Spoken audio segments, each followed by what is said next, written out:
A mundesh me na tregu, zonja presidente, se çka pret LDK-ja nga këto zgjedhje? A keni arrit si Vjos, më falë që ju shprehna kështu, si Vjos edhe si Lumer me përbashku djathën?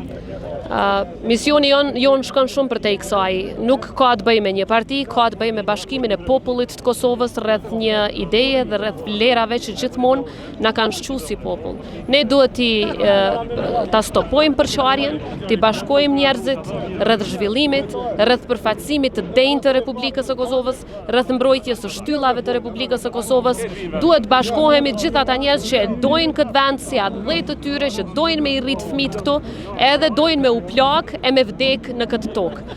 Të gjithë ata njerëz që mendojnë njësoj, shpresoj që do të na bashkohen, kemi ende kohë dhe natyrisht që përkushtimi ynë ndaj Kosovës, pavarësisht rezultateve, nuk do të përfundoj kurrë. Do ta kemi përkushtimin për atë dheun gjithmonë këtu brenda Kosovës, pavarësisht se çfarë ndodh në zgjedhje. Takimi me qytetarë që e keni këtu edhe sloganin Hajde fulim.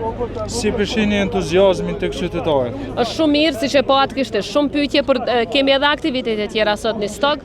Ishim edhe në Pej pak më herët, është një entuziazëm që nuk e kemi pa që nga koha e presidentit Rugova. Jam shumë krenare me secilën këtu që ka ardhur sot, që na treguan edhe për punën e tyre, për sakrificën e tyre, i ndan përvojat e tyre me ta dhe natyrisht që kanë pritje edhe kanë shpresë. E kjo është më e mira. Kur ndezet drita e shpresës, gjithçka është e mundur. Ju faleminderit edhe juve për punën që e bëni. Zonja presidente, faleminderit.